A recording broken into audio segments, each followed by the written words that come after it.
Hey everyone, on this week's Trade to Black podcast, we talk commodities and a couple of stocks that we like that could be 10 baggers. One of our experts dives in as to who they are. As well, cannabis. Big vote coming up. We find out whether or not federal legalization will indeed happen. All this and more at our latest Trade to Black podcast.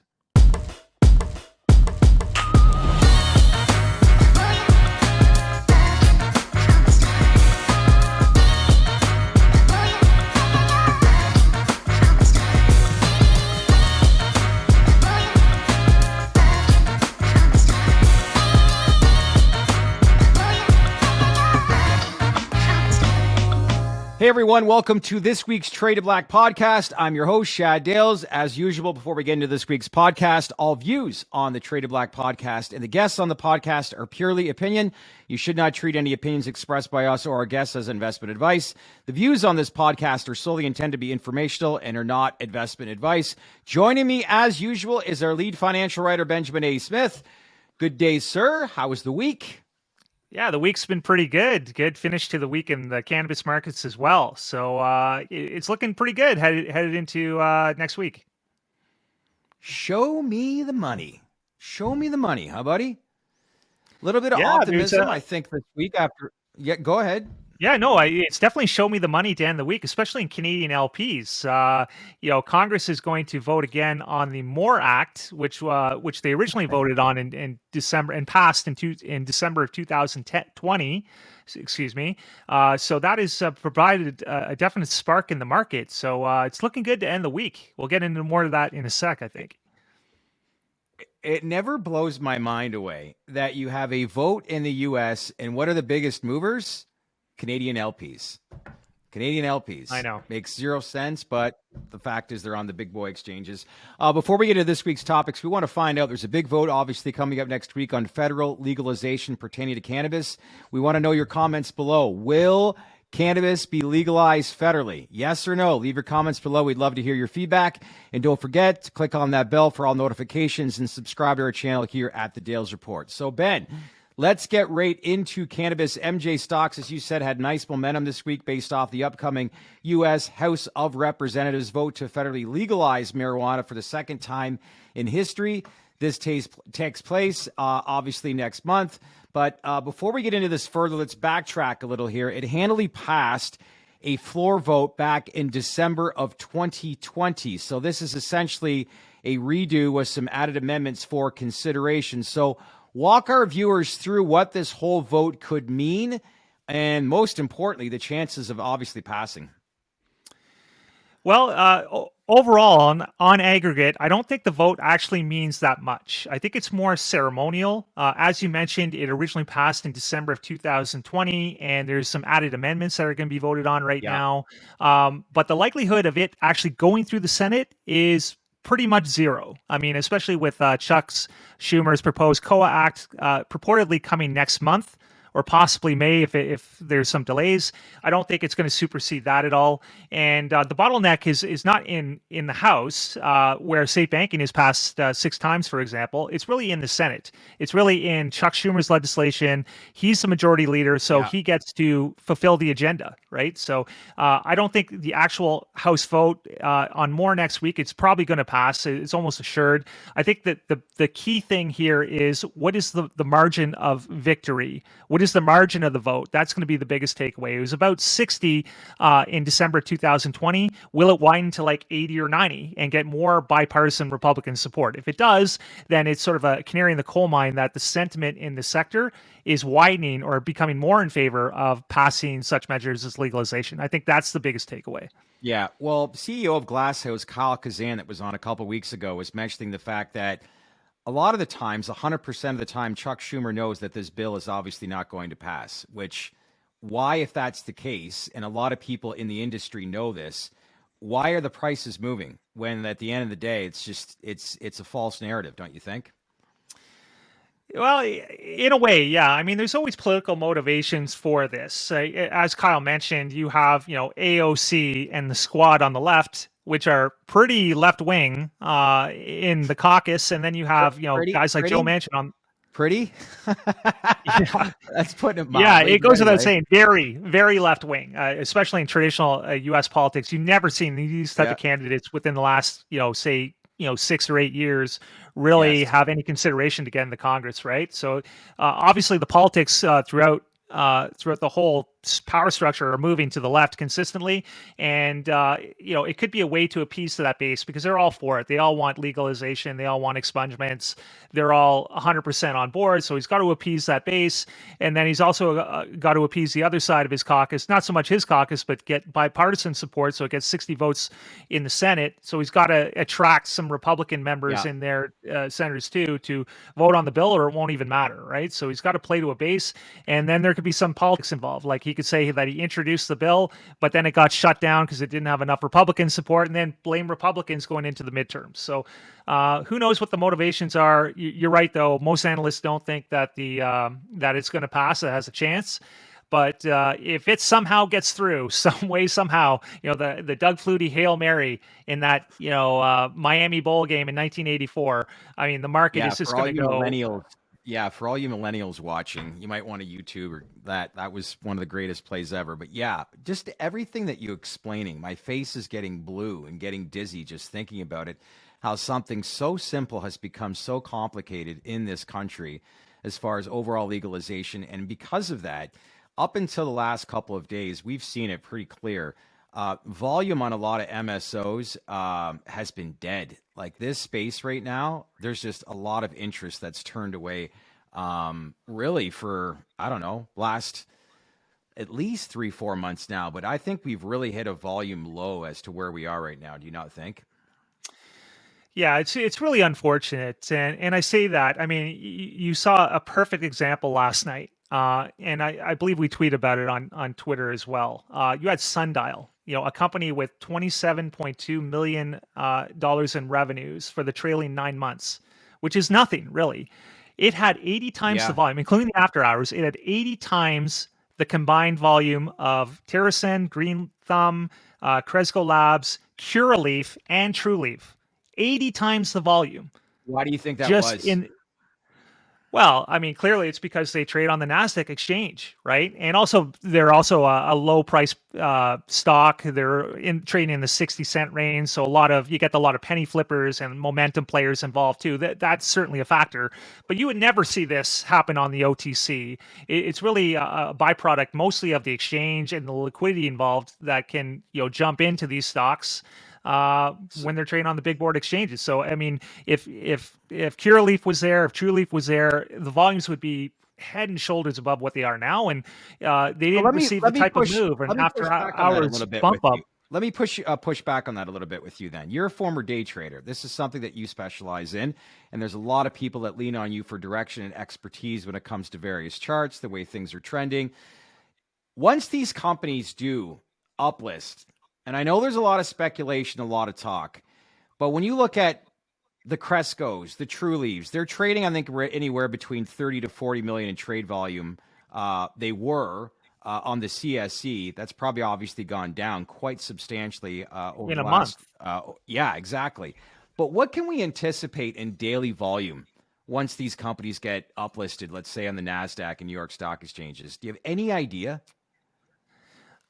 Oh, yeah, 100%. I mean, you could take your cues from something like Canopy Growth, for example, which might average somewhere in the range of 6 to 8 million shares or 10 million shares on any given 3 month rolling period. So I think you're looking at least around that level, probably higher, because a company like Curaleaf, I mean, it's going to do 1.4 billion in revenues this year alone. Yeah. And then after the merger between Cresco and Columbia Care, assuming it goes through, it's going to be its combined revenues is going to be probably even more than that. It's going to lead the sector. So I think you're looking at least probably 10 to 20 million average daily volume on most of the big four, maybe a little less for Terracin, but it's going to be right there as well.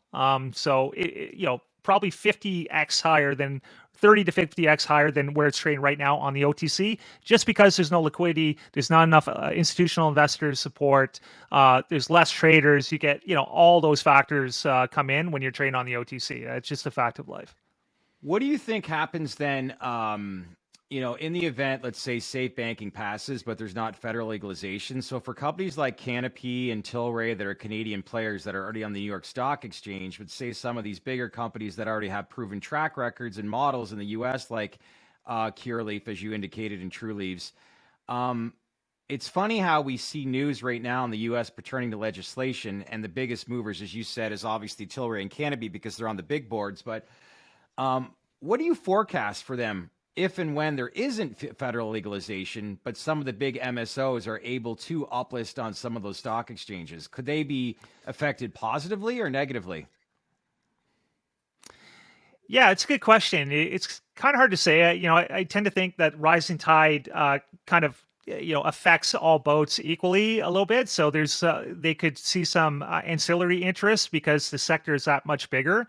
But of course, the more listings that you have, the more competition it is for investing dollars. But that being said, there's plenty of investing dollars that are going to come around. As soon as Curaleaf and Trulieve and all the big four are able to uplist, then it's going to open up the spigots for huge investment dollars. Huge. It's going to open up all the large investment banks, Goldman Sachs, JP Morgan, they'll all be trading this thing, investing in this thing, holding huge positions. So it's going to make all the difference. And also by that time too, one of the big weights has been IRS code 280E, which is well known in the industry, which they can't write off a lot of their normal business expenses like a lot of other companies, right? So once you get federal legalization, or even before that, if they're able to list, then you're going to be probably on the cusp of the federal government rethinking 280E and perhaps scaling down that requirement. Or perhaps descheduling and scheduling to Schedule 3 or higher, which would release the requirement for 280E. So then these companies are going to be a lot more profitable, and a lot more cash flow is going to go to the bottom to the balance sheet. So it's going to be a huge game changer once regs come in. Their balance sheet perhaps doubles overnight once that 280E tax code, which a lot of investors obviously in this space know, but interesting times to say the least, but it's just polarizing. It doesn't matter how flat volume wise is. People always want to read. We got a guest of the week coming up, and part of the podcast he was mentioning about just trying to get a lot of new investors into the whole commodities section, but it's difficult to get them in the space knowing that everybody was polarized by this whole cannabis landscape 5-6 years ago and how they want things to move fast. But you mentioned how big four players would move on these big exchanges. One of those four players is Cresco Labs.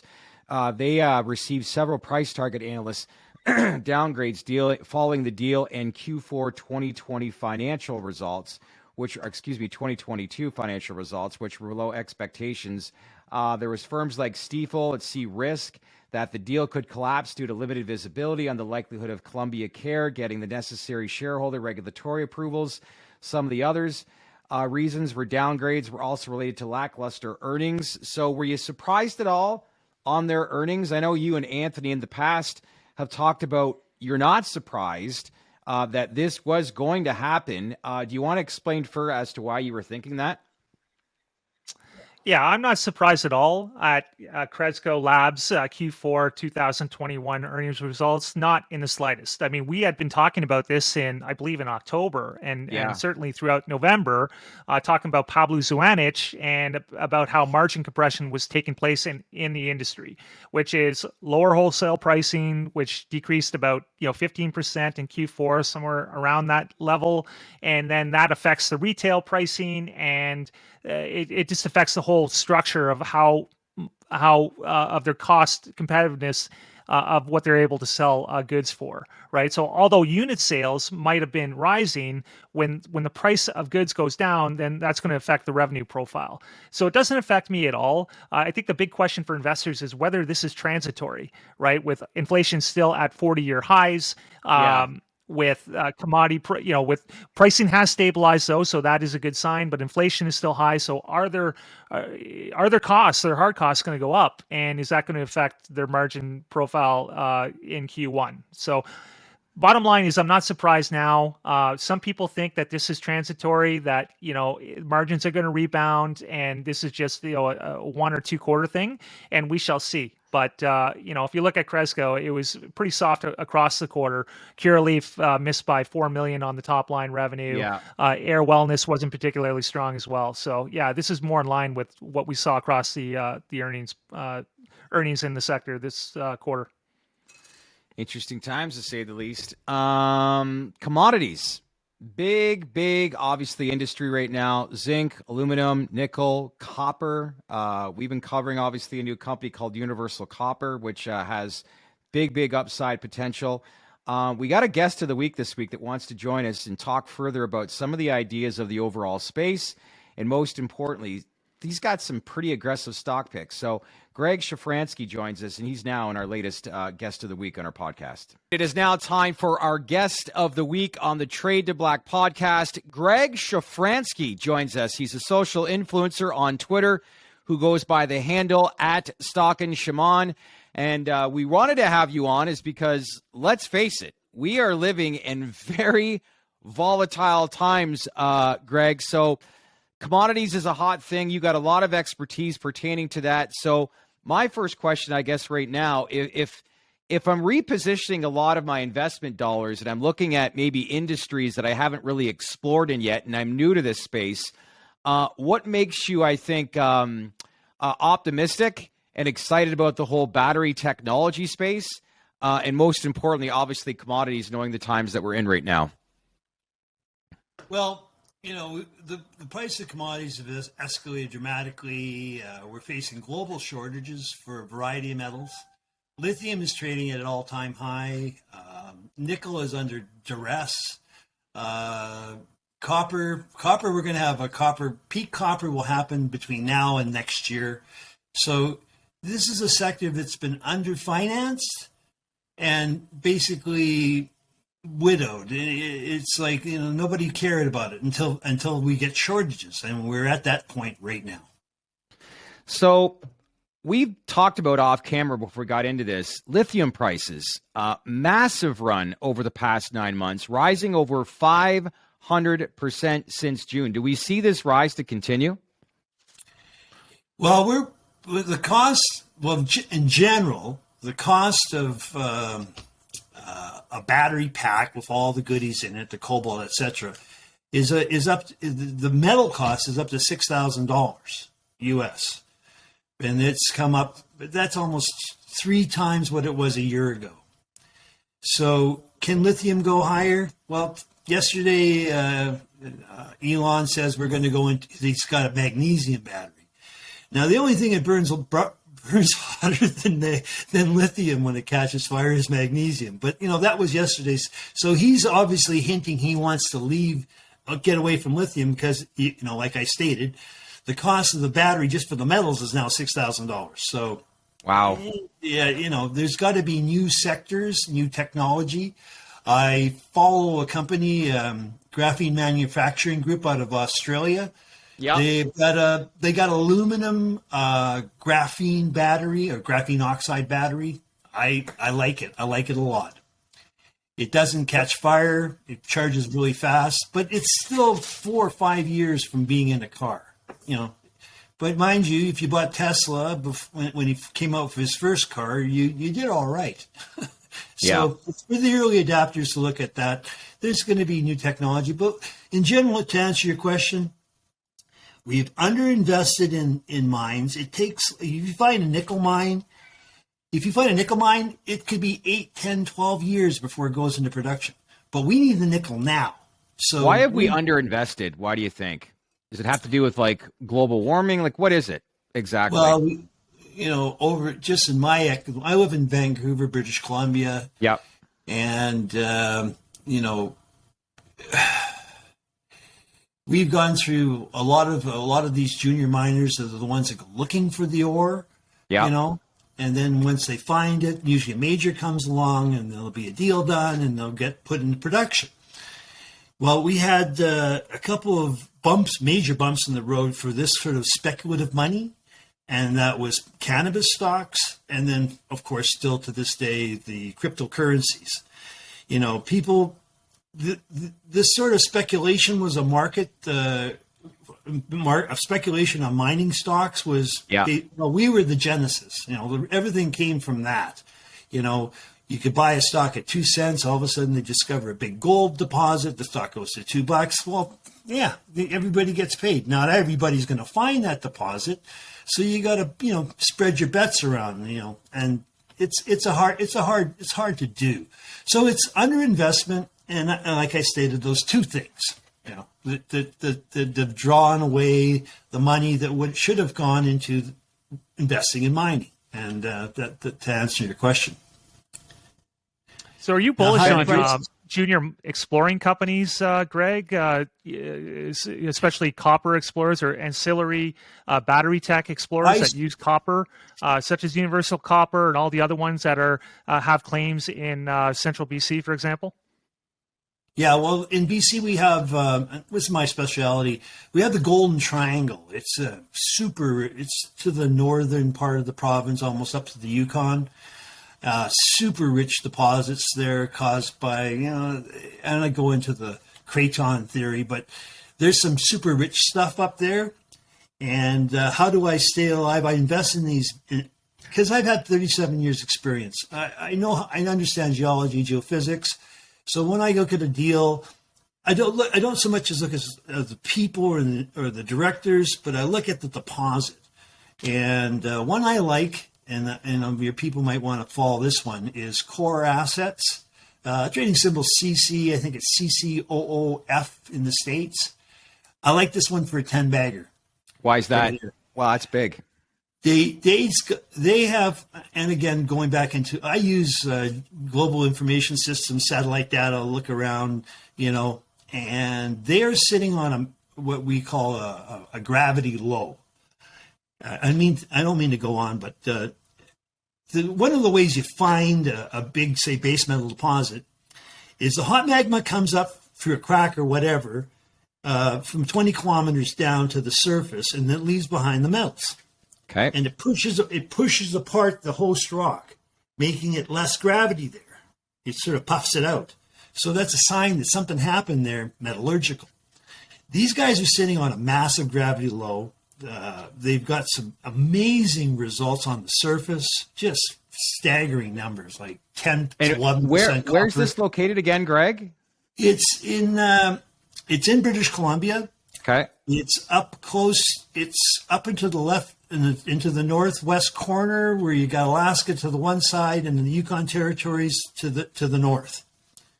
And there are some monstrous discoveries up there, and but it's hard to get to. You can't go there drilling year round. They get a lot of snow, but you got to go out 3 or 4 months of exploration drilling. You can do there. There's quite a few mines that have been opened up, like Prentium recently opened up a gold mine there, very rich. They've been bought out by an Australian group recently. Okay. It's a hot area, and it's geologically speaking, it's beautiful. It's beautiful. So the core, I like core because it's got copper, zinc, and lead, and these are all in shortage. They've also got some very high grade silver, again another metal used in batteries. So people should do their due diligence on that. They're well funded now, and I like them. They say they may be drilling as early as June. I would say July. And then people to look into that stock, you got to take, it's not going to happen overnight, because if they drill in July, it'll be 3 months before they get their assays. And at that point in time, I've seen it before in other situations like this in the Golden Triangle. Greg, can I ask you something? Yeah. I want to ask you something. This is an important one. In today's day and age, you can buy anything at any given moment, and people want to see their investments move that fast as well. So the community, as far as commodities, mining, and that sort of thing, is we're trying to modernize this. And sometimes I feel like when you speak to investors of today and it's the perfect story, if it moves too slow and takes too long, they're out. Is that a concern for the space right now? And how would you best answer that? It doesn't rain every day. The sun don't shine every day. Yeah. It's, like buying it for a penny and all of a sudden by the afternoon getting $1 for it. that doesn't happen. Yeah. You got to, so like, you got to find these ones when there's no news and it's quiet, you build a position in them. And then when the news comes out and you've already got a position lower, then you make your profit. I mean, the only way I stayed alive in the last few years is picking 10 baggers. Because, you get a couple of those in your portfolio, life gets easier by a long shot. But you got to find the ones, you got to build your position, buy it when nobody else is buying it. Because when everybody else is buying it, that's when you should be selling. You could put the white hat on and say, I'm a good guy. I'm going to give you some of that stock I bought at a penny at $1. And I always go by this one thing. And if it moves fast, I've had a lot of situations like in my Tesla trades, I doubled, I sold half. What's my cost? Right. I got 3 Tesla shares. Yeah. If you have a situation where, you bought a stock at 5 cents, it's 10 cents, do you add more? Now, why don't you sell half, and now you can sit there and watch it. You got the free ride. And discipline's a big thing, is it not? It's tough. I know. Tough. Yeah. It's tough. It's, a couple of times I made some mistakes, like on tech and but pertaining to this industry in total, like you've got a proven track record, which is why we wanted to have you on, because you are an influencer and you do have a big audience on Twitter. And again, for those watching, your Twitter handle is at Stock Shaman. Excuse me, that's StockShaman. But you have a big following because, like you've said, you've had a lot of 10 baggers. So when you look at a lot of these companies within this space, what are the things that you like? What's the formula that you have that you look for? Again, they use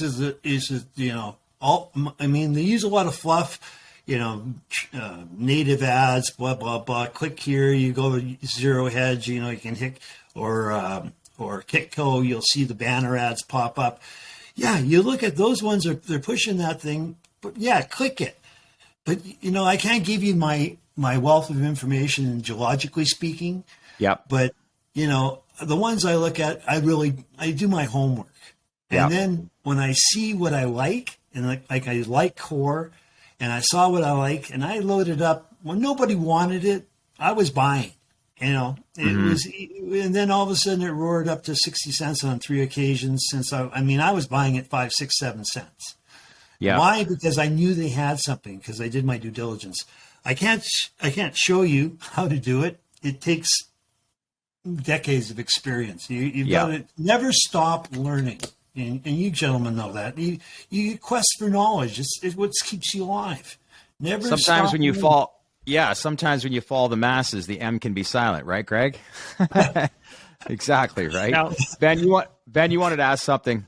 Yeah, I did. I wanted to go back to, you touched on it very briefly, Greg. You talked about the nickel market very briefly, and we wanted to get your take on the general dislocation of some base metal commodity markets, such as nickel, which increased very recently in March threefold, and what could be best described as a short squeeze. Now, we understand that you have a nice take on this, and I was wondering if you could tell viewers what that is. Quick history.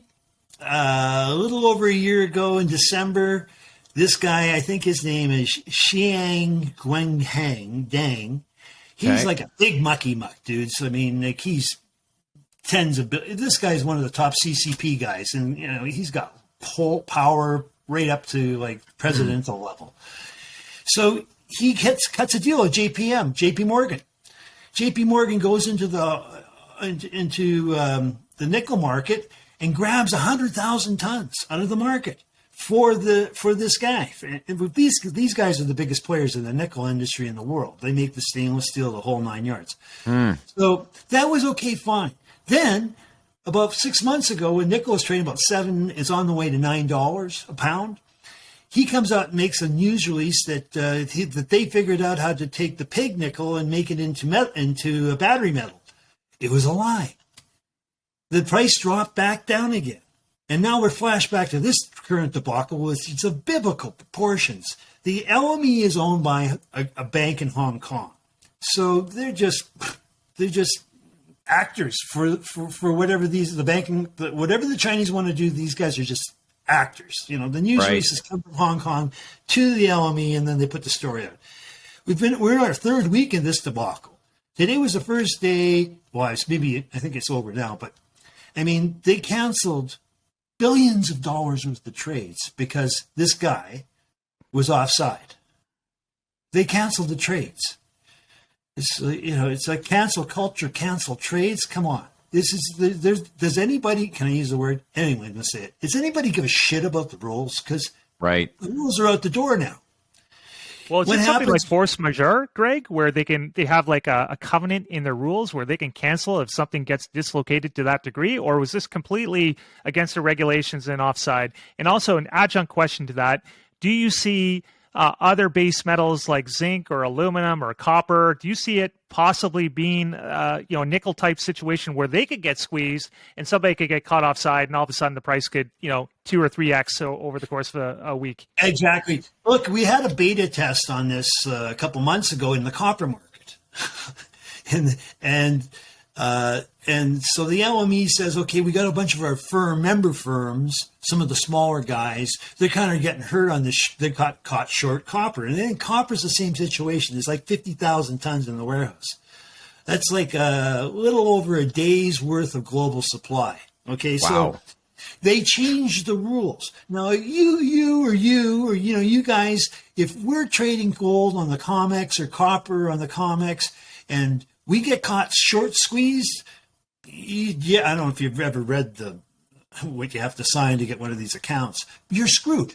They'll come and get your house. Someone will just show up and pull your car away. I mean, it's serious shit. These guys got the yada yada. It's like, don't worry about it. So they got to push their short squeezes, their shorts. They get to move them out into the future. It's like magical. I want to play that game. How can I lose?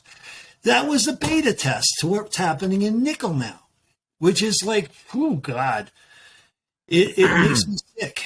It's really the canceling the trades. Today may be the first day in 3 weeks we had a full day where the market breakers they have limits, so you can limit up. So the limit up was 5%. The limit's up 8%. They moved the limit up to 15%, which happened yesterday. Hit the breakers and all the trades stopped. So it's rules for thee and rules for you. So are we going to see this in copper, Greg? Other base metals? Is it possible? I said, we've seen it in copper. Zinc is super tight. Lead, super tight. Again, and zinc and lead, I try to find investors that will give me money to go looking for those until there's a shortage. And the cure for low prices, is, low reserves is higher prices. And these guys are basically selling our future forward. They're not letting the free market go so that say, oh, nickel's hot. I want to invest in nickel. Oh, zinc's hot. Look at the price of zinc. Now you don't get that. They just change the price to fit their narrative.